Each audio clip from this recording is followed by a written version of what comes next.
जी बेटा, जल्दी से पार्टिसिपेंट्स आ जाएं।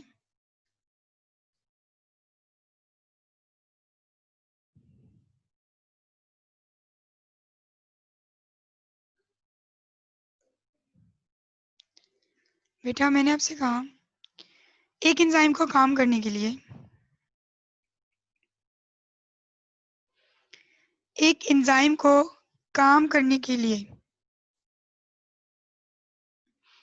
प्रोटीन पार्ट भी चाहिए और नॉन प्रोटीन पार्ट भी चाहिए।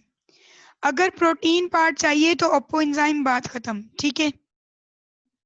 यानी enzyme required a protein substance for working, वो एंजाइम कहलाएगा ओप्पो एंजाइम, ठीक है। ओप्पो एंजाइम समझ आ गया आपको? Yes ma'am. बिल्कुल। अब हम देखते हैं को एंजाइम और को फैक्टर में फर्क।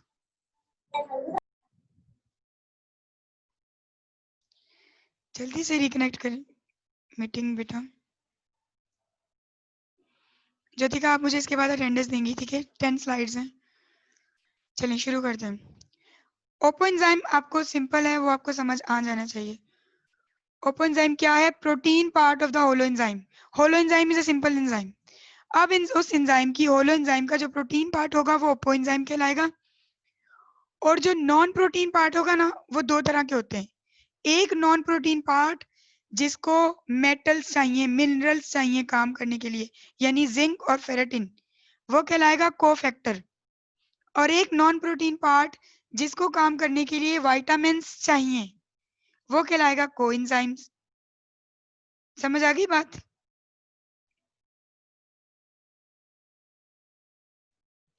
बेटा नेक्स्ट क्लास की टाइमिंग हम आपको भी बताते हैं, ठीक है। पहले आप लोग मुझे बताएं, क्लियर हो गया? Coenzyme, yes holo ma'am. Enzyme, apo enzymes, ठीक है। जी ma'am. Holo enzyme is a simple enzyme, apo enzyme is a protein part of the enzyme.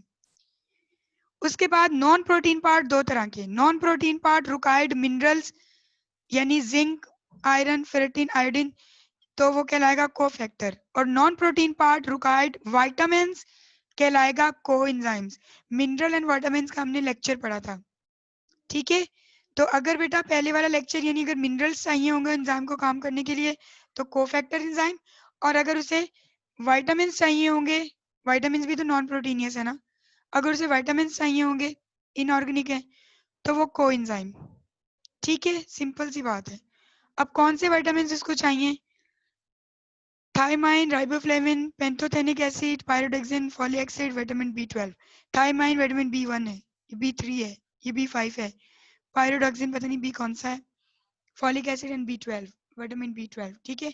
ये वो कॉम्प्लेक्स हैं जो कि एंजाइम्स यूज करते हैं को एंजाइम्स के अंदर काम करने के लिए, ठीक है। को एंजाइम्स को हम दो ग्रुप्स में डिवाइड कर सकते हैं। को enzymes involve in transfer of hydrogen, ऐसा को एंजाइम्स जो कि हाइड्रोजन को ट्रांसफर करे। दूसरा को एंजाइम्स जो कि ट्रांसफर करे दूसरे ग्रुप्स को हाइड्रोजन के बिना। को एंजाइम क्या है बेटा? ऐसा enzymes, non proteinaceous inorganic enzymes का पार्ट जिसको विटामिन्स चाहिए काम करने के लिए। को एंजाइम सिर्फ दो तरह के रिएक्शंस में ही काम करता है, या हाइड्रोजन को ट्रांसफर करना हो, या हाइड्रोजन के अलावा किसी ग्रुप को ट्रांसफर करना हो। For transfer of group other than hydrogen, बेटा कौन कौन से ग्रुप? हाइड्रोजन के बिना जो ग्रुप को ट्रांसफर करेंगे, शुगर फास्फेटेज, यानी शुगर फॉस्फेट ग्रुप है, उसको ट्रांसफर करेंगे। को एंजाइम है ये एक रिएक्शन है बेटा। Thiamine phospho pyrophosphate, pyridoxal phosphate, folate coenzymes, biotin, cobamide, lipoic acid, ये सारे के सारे हाइड्रोजन के बिना वाले सब्सटेंस हैं जिन्हें कोएंजाइम ट्रांसफर करेगा। याद करने की जरूरत नहीं है, ये कोएंजाइम का थोड़ा सा फंक्शन है बस। कोएंजाइम्स जो कि हाइड्रोजन को ट्रांसफर करेंगे उनमें NAD, NADP, FNM, FAD, lipoic acid और कोएंजाइम Q, ये वो एंजाइम्स हैं, ये वो रिएक्शंस हैं जिनके अंदर हाइड्रोजन ट्रांसफर होता है और जो कोएंजाइम्स करवाता है। रोल ऑफ द कोएंजाइम्स क्या है? कोएंजाइम्स एक्ट करता है as a the enzymes act upon its substance and convert it to product. ये तो सारे एंजाइम्स का काम है ना। कोएंजाइम्स एक्ट एज अ को सबस्ट्रेट या second substrate in a group to transfer the reaction. Enzyme का काम क्या है? सबस्ट्रेट को लेना और प्रोडक्ट में कन्वर्ट करना। एग्री? कोएंजाइम का क्या काम है कि को सबस्ट्रेट को लेना और सेम ग्रुप में चेंज करना, यानी कि प्रोडक्ट बनने के लिए वो सबस्टेंट कम है लेकिन प्रोडक्ट की नीड ज्यादा है। तो क्या करते हैं, अल्लाह ताला ने इसके साथ एंजाइम को एक हेल्पर दे दिया, एक ऐसा हेल्पर जो किसी और सबस्ट्रेट को भी पकड़कर सेम प्रोडक्ट बना सकता है। ठीक है, यानी प्रोडक्ट की जरूरत ज्यादा है, सब्सटेंस कम है। तो अब एंजाइम ने जितना सब्सटेंस था प्रोडक्ट में चेंज कर दिया, प्रोडक्ट की नीड ज्यादा है, तो उस एंजाइम का एक को एंजाइम बनेगा। को एंजाइम दूसरे सब्सटेंस को पकड़ के उसके सेम प्रोडक्ट में चेंज कर देगा, तो प्रोडक्ट के जो रिक्वायरमेंट है वो पूरी हो जाएगी और एंजाइम और को एंजाइम दोनों ने मिलकर काम किया। Agree? The coenzyme either donate or accept the group that is being transferred. Coenzyme या तो डोनेट करेगा, उस ग्रुप को एक स्टैंड से उठा के दूसरे में भेज देगा, या एक्सेप्ट करेगा, यानी कि या तो एंजाइम से वो अपना सबस्टेंट उठाएगा या अपने सबस्टेंट में से डोनेट करके एंजाइम को देगा। ठीक है, वो ट्रांसफर करेगा या डोनेट करेगा या एक्सेप्ट करेगा रिक्वायर्ड मटेरियल को, रिक्वायर्ड सब्सटेंस को, in order to make a product. ठीक है। प्रॉपर्टीज ऑफ एंजाइम, 4 स्लाइड्स हैं जो कि प्रॉपर्टीज ऑफ एंजाइम का बता रही है।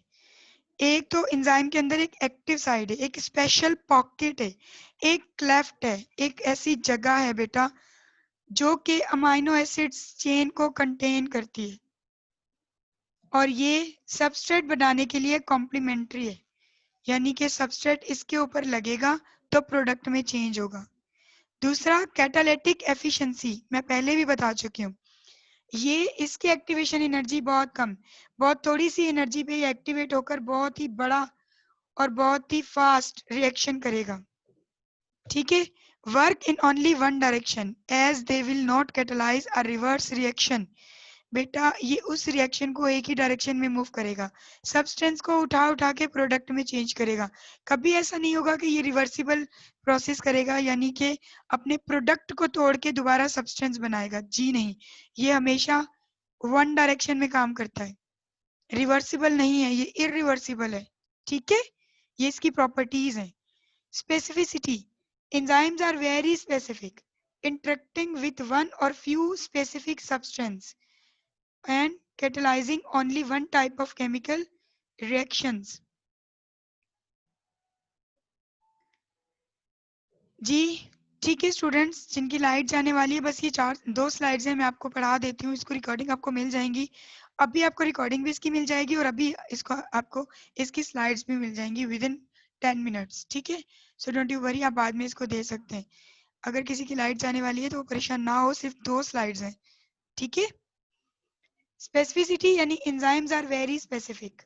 स्पेसिफिसिटी इसलिए कि बेटा ये जो मटेरियल इसको चाहिए होगा ये उसी मटेरियल के जरिए काम करेगा। स्पेसिफिक इन नेचर, ऐसा नहीं है कि ये किसी भी सब्सटेंस को पकड़ के काम शुरू कर देगा।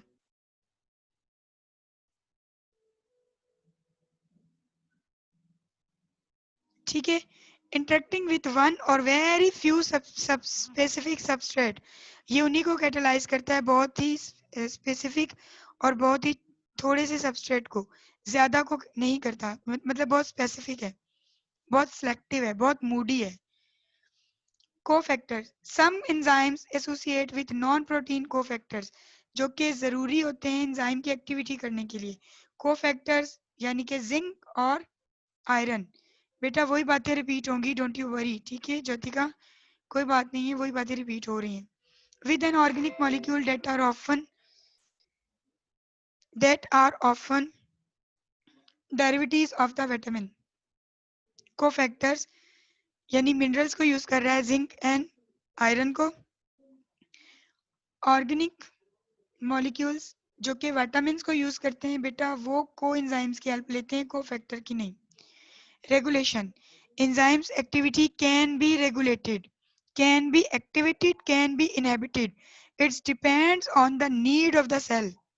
इसका जो रेट है ना प्रोडक्ट बनाने का, इसकी जो स्पीड है प्रोडक्ट बनाने की, वो डिपेंड करती है कि सेल की नीड कितनी है, सेल को ज्यादा प्रोडक्ट चाहिए या कम प्रोडक्ट चाहिए। इस हिसाब से हमारा जो एंजाइम है वो एक्टिवेट भी हो सकता है और इनहिबिट भी। Specificity, specificity of the enzyme is determined by the functional group of the substrate, यानी फंक्शनल ग्रुप का जो एंजाइम है उसके सबस्ट्रेट पे डिपेंड करता है।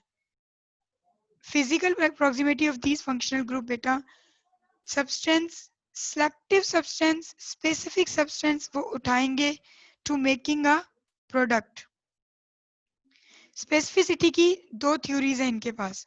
एक थ्योरी है लॉक एंड की थ्योरी, जो हम पढ़ चुके हैं। वो ये, एंजाइम तभी एक्टिव होगा जब उस पे कॉम्प्लीमेंट्री यानी कि उसका रिक्वायर्ड सबस्ट्रेट उसके ऊपर लगेगा, तो एंजाइम एक्टिव होगा। वो उस सबस्ट्रेट को पहचानेगा, रिकॉग्नाइज करेगा।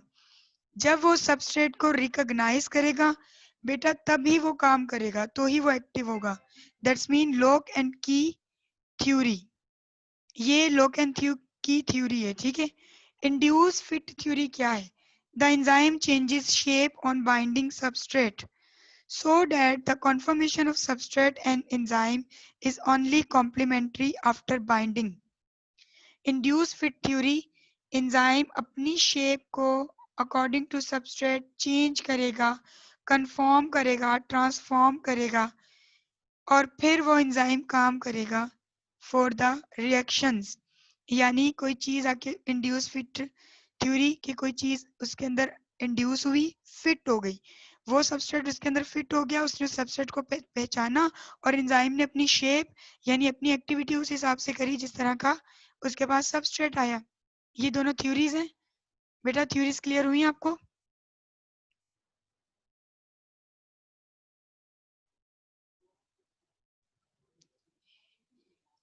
कोई स्टूडेंट बात करे? Yes, ma'am. जी ठीक है। Yes ma'am. अभी 10 मिनट में यूट्यूब चैनल पे इसका रिकॉर्डेड लेक्चर भी आप लोगों को मिल जाएगा, और इसके अलावा आपको अभी मैं स्लाइड्स भी सेंड कर देती हूँ, ठीक है। तो ज्योतिका या सविता, ठीक है, या मधु, आप लोगों के पास मेरा नंबर है तो आप ना मुझे अटेंडेंस अभी शेयर करेंगी, ठीक है। 18 स्टूडेंट्स थे टोटल जब क्लास शुरू हुई थी। 18 स्टूडेंट्स की अटेंडेंस भेज दें। ओके स्टूडेंट्स, अल्लाह हाफिज। नेक्स्ट क्लास इंशाल्लाह हम कब रखें? 1:45 से रखें जब आपकी लाइट आती है।